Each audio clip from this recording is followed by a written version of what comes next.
అహల్య ఆ బాక్స్ కోసము శ్రావ్య వాళ్ళ ఇంటికి వస్తుంది.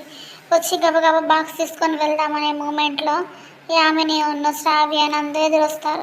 ఎదురొచ్చేసరికి ఏంటి నువ్వేంటి ఇక్కడ అని చెప్పేసి అంటే చేతిలో బాక్స్ ఉంటుంది. అసలు ఏం చెప్పలేకుండా నిలబడి చూస్తూ ఉంటారు.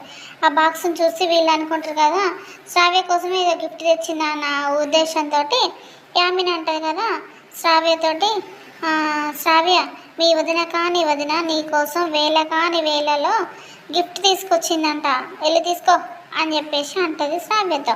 అప్పుడు శ్రావ్య వెళ్ళి తీసుకుందామని వెళ్తుండగా నందు చిరాకు పడి అంటాడు కదా మా నిద్ర పాడు చేయకుండా త్వరగా గిఫ్ట్ ఇచ్చి వెళ్ళండి అని చెప్పేసి అంటాడు నందు. అప్పుడు ఏం చేయాలో అర్థం కాక అలానే చూస్తుంటుంది అహల్య.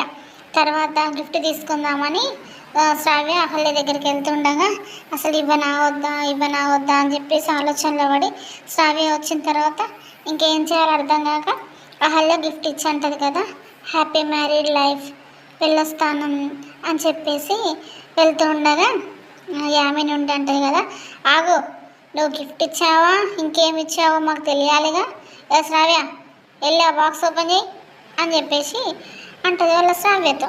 అప్పుడు శ్రావ్య వెళ్ళి ఆ బాక్స్ మెల్లగా ఓపెన్ చేస్తూ ఉంటుంది.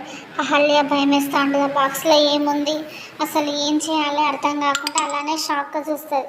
ఓపెన్ చేసి చూస్తే అందులో ఏముంటుందో మనకు కూడా తెలియదు.